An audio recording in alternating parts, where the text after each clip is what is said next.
เอาแก้วมาเติมน้ำลูกเร็วโอ้ยทำไมหน้าเบี้ยวเงี้ยเอาจะแย่งแก้วแค่ทำอะไรคะ เขากินน้ำอยู่เอากินน้ำพี่อะไรแย่งแก้วเหรอ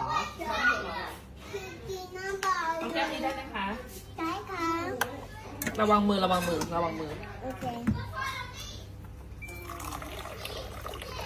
พอแล้วนิดนึงพอขอบคุณค่ายางพี่ว่าไปกินน้ำมาชนแก้วกันชนแก้วกันไหมคะกินดีๆไม่เลียเวลาแยกกันไหมแลกกันไหมเวลาแยกกันไหมแยกกัน